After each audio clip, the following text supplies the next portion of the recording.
کہ پیغمبر اکرم کو خبر ملی کہ مقام یابس میں ایک لشکر جمع ہے ہزاروں کا، اور بڑا مسلح لشکر ہے، مدینے پر حملے کا ارادہ رکھتا ہے، اور انہیں یہ ہدف دیا گیا ہے کہ جا کر یا اللہ کے رسول کا سر لے کر آئیں یا نعوذ باللہ علی ابن ابی طالب کا سر لے کر آئیں۔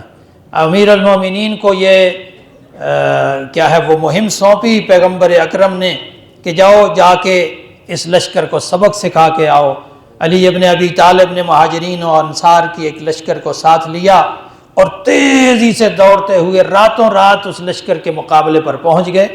اتنی تیزی سے گئے ہیں کہ قرآن مجید نے ان کی اس تیز دوڑنے کی قسمیں کھا کے کہا والعادیات ضبحا، قسم ہے ان گھوڑوں کی جو ہانپتے ہوئے دوڑتے ہیں۔ عادیات کہتے ہیں جب گھوڑا دوڑتے ہوئے تیز دوڑتا ہے نا تو اسے تیزی سے سانس لینی پڑتی ہے، جس کو کیا کہتے ہیں ہم ہانپنا۔ تو والعادیات ضبحا، قسم ہے ان گھوڑوں کی جو ہانپتے ہوئے دوڑتے ہیں۔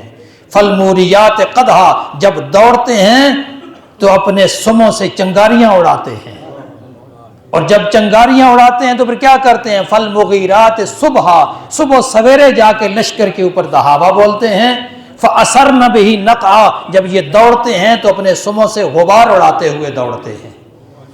کیا بات ہے اس لشکر کی، اور کیا بات ہے اس لشکر کے کماندار کی کہ جس کی قسمیں اللہ کا قرآن کھا رہا ہے۔